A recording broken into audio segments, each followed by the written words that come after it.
Mr. Hartman here, back again with the final section of microeconomics, which can both be very simple, but also, in particular, one section can be quite confusing.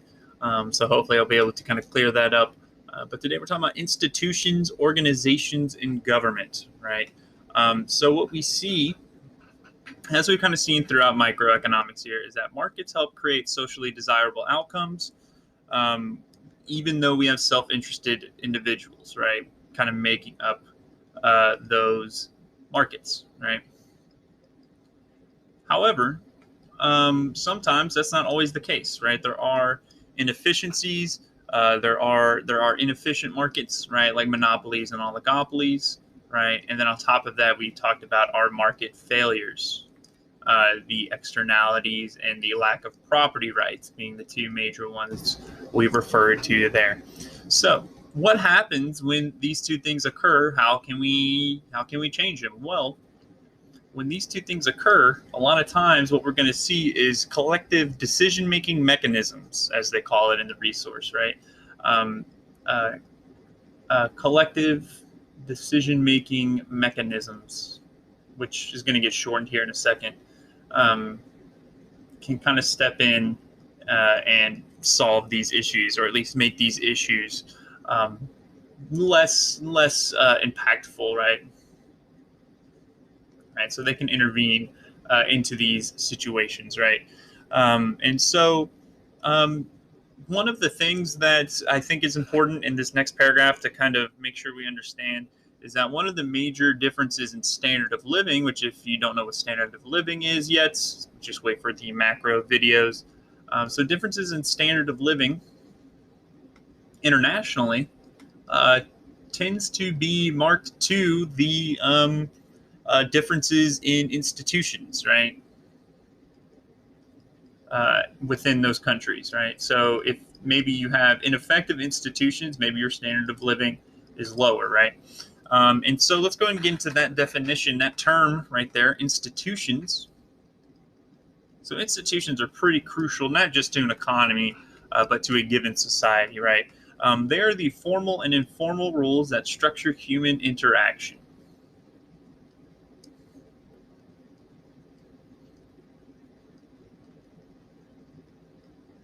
I'm just going to say interaction because I'm going to presume we all understand that it's humans, right? And so what we see with these institutions, so markets are institutions. They talk about marriages and the way people raise their children as institutions within societies. Even in the United States, right, we have an institution where we are expected to tip a waiter at a restaurant, whereas in most European countries, most other countries, that's not the case, right? And the institutions are kind of, we can break that down into kind of formal and informal ones. And the formal ones are known as organizations. Right, so organizations are a formal structure, formal rules and structures of a society that kind of are one of the major institutions that we have. Formal rules and structures within a society, right? That, again, help organize human interaction. They talked about commodity exchanges and stock exchanges, corporations, organized religions as kind of examples of organizations, right?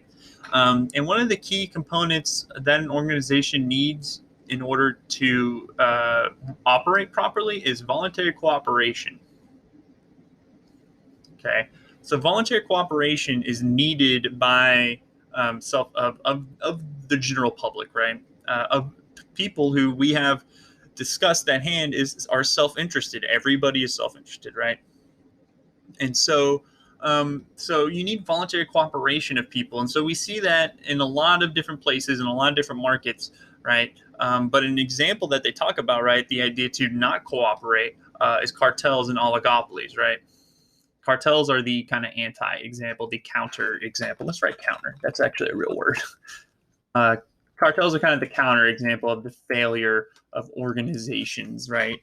When the organization's rules are not followed by the individuals within the market. Okay, and so Then we get to kind of the most formal of organizations, which is the government. Oops. Okay. So the government is the most formal and most powerful of the different types of institutions. And that is because of two major things that they can do. Okay. The first major thing they can do, right? So let's say the governments have powers other institutions don't have. And that makes them quite powerful and can do things that others cannot. So the first off is the ability to tax, or let's say legally tax, right? So businesses can only get revenue by selling products, at least legally. Consumers can only buy products if they value them more than their prices, again, legally. But the government can compel people to pay taxes, right? Um, this is not absolute, right? You can see in certain, and especially in the United States, right, you have the freedom of movement, at least in many places, within the borders of that state. In the European Union, they talked about how you can move within the different countries if you don't like the tax structure, and then of course you can also vote as well. They talk about voting with your feet, but also you can generally just vote if you dislike the level of taxes, right, and hopefully change that. Right, but they did talk about freedom of movement as voting with feet, right? But for the most part, international migration is pretty heavily restricted.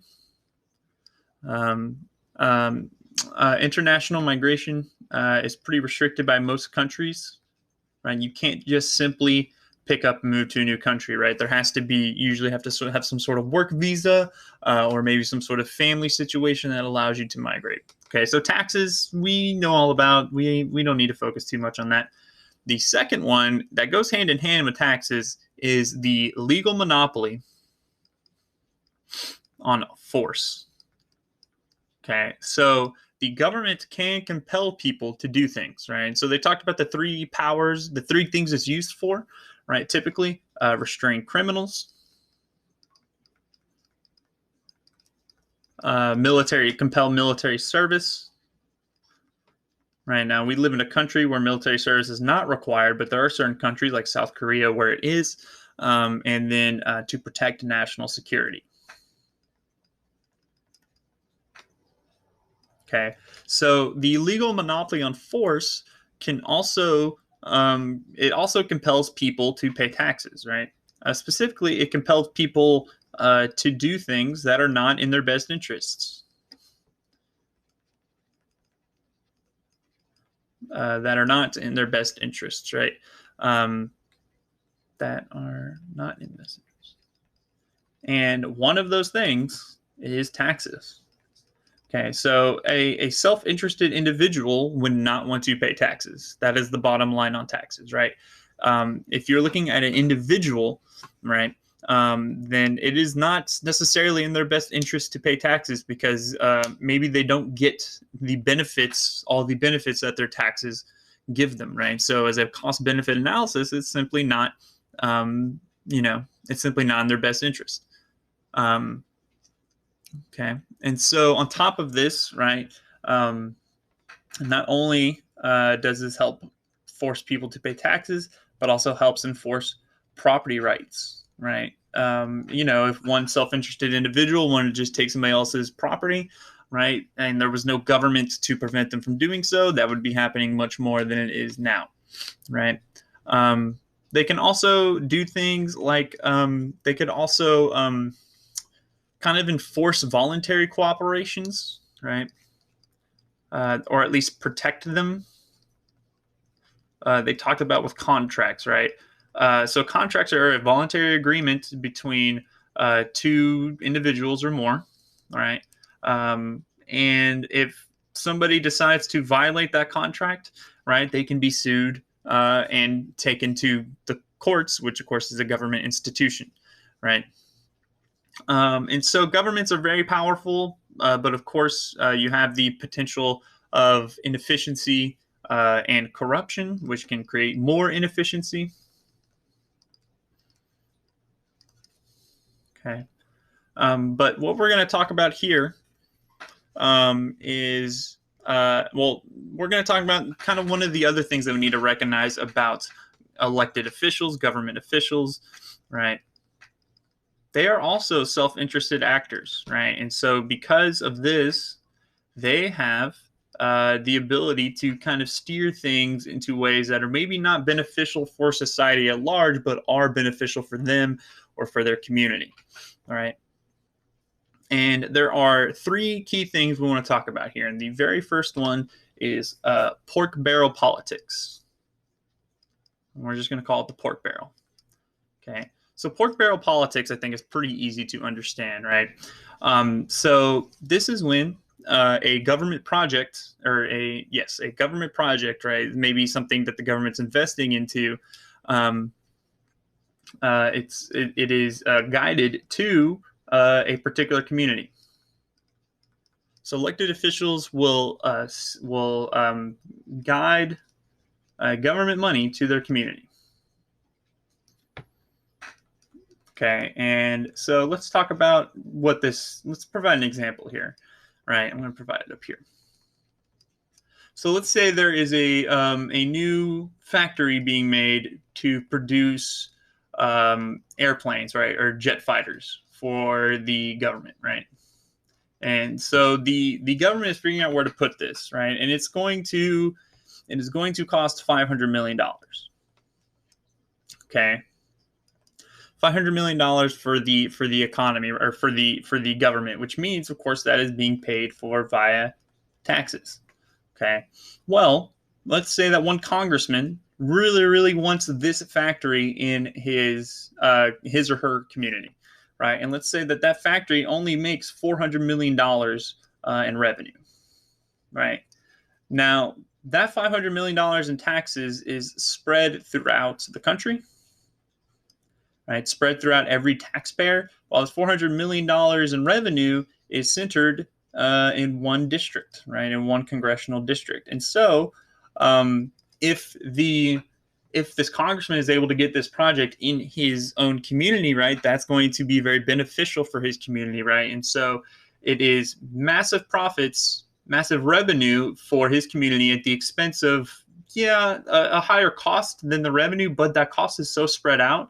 We probably have something along the lines of 150 million to 200 million taxpayers that it almost just, it doesn't matter, right? Those people just kind of don't see, that tax hit them, right? Whereas this community is going to benefit quite greatly from that project. Okay. So that is a big reason for why pork barrel politics occurs.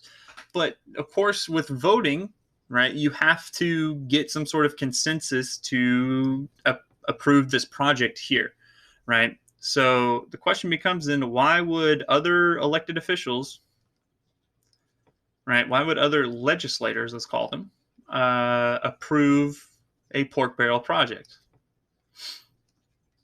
Right? It's not beneficial to them, right? What if they want that project in their own backyard, right? Maybe, this congressman's from Ohio. What if a congressman from Connecticut wants that project instead? Okay. Well, what happens is the system known as logrolling. Okay, so logrolling will occur. And logrolling is when they simplify it as vote trading. Okay.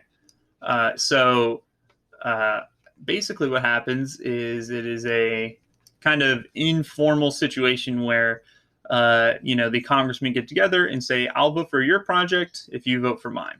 Right. So maybe there's another project to build a battleship, right, or create a battleship factory, right. And so if the jet fighter congressman votes for the battleship congressman, then and vice versa, right? Then both of them get that project, right? And let's say it's the exact same situation here, right? That battleship project gets $400 million in revenue as well. So both of these two individual communities are going to benefit from this, right?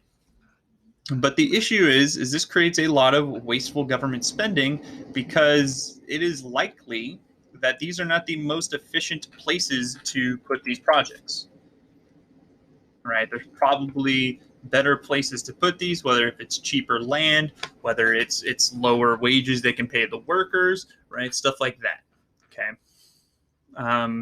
And so the last thing to talk about here, and probably one of the more complex, or not complex, but certainly the harder things to understand, is rent seeking. Okay. So let's talk about rent seeking. So the government creates lots of welfare projects. Right? The government creates lots of welfare projects, whether that be business welfare, right? For example, maybe a import ban on sugar, an import ban on sugar, which raises the price for sugar producers in the United States, or for individuals, right? Such as things like Social Security, Medicare, and Medicaid, which helps both the poor and the elderly, or excuse me, the sick, poor and elderly, right? So the government creates welfare with tax money. Okay. And so what rent seeking is these businesses or these individuals basically utilizing this money and not producing anything with it, right? So when people utilize government welfare, but don't provide equal benefits, right? Don't provide the things that they're supposed to with this setup. Okay. And so one of the things that they talked about here is they talked about the sugar industry, where the sugar industry has two things going on. Again, this ban on importation of sugar, right? But also a price floor, right? And so because of that, right, that the cost to U.S. consumers of this doubling of the price of sugar, right? So because of these two things, right, the import ban and the price ceiling, right, the price is 2 times as high as the global price, right? So because of that, consumers in the United States pay double what they should on the whole for sugar. It costs us $1 billion a year. But because it's spread out over the entire population, we don't really see the problem there, right? However, these sugar producers just kind of benefit, and they actually benefit from not really doing anything extra, right? They're getting this extra revenue, right? But they're not turning it into, something productive, right? They're simply just kind of gaining more revenue, right? And so what we also see here kind of on the other side, right? Let's say that, somebody is receiving unemployment benefits from the government, right? Well, the unemployment benefits are there to kind of support them when they don't have a job, but at the same time, the expectation is that they're supposed to go find a job, right? And so if they're not looking for a job, but they're just continuing to collect unemployment benefits, right, that is rent seeking, right? In the classical sense, rent, where this comes from, and this is not necessarily important for this, but maybe helps understand what this is. Rent is gaining revenue from owning a key resource, right? And so the way you get revenue from that is by either leasing it or sending out that resource and collecting interest on it, stuff like that. And so basically, what's happening here is that businesses, in this case, right, when they're getting these kind of things, right, they have this key resource of sugar. And so they're basically collecting rent on owning that sugar, even though they're not really doing anything, and they're making the economy worse off for it, right? So the economy on the whole is more inefficient, but it benefits those sugar producers, even though they're not bringing anything new to the table. Okay, right? Same thing with unemployment, right? Even though these people are not working, and so they're not producing anything for the economy, but at the same time, the government is paying for this via taxes, right? And so this is where you see a lot of arguments over the role of government and what it should be doing. But hopefully that explains rent seeking, frankly, better than the resource did. The resource, I don't think, does a very good job.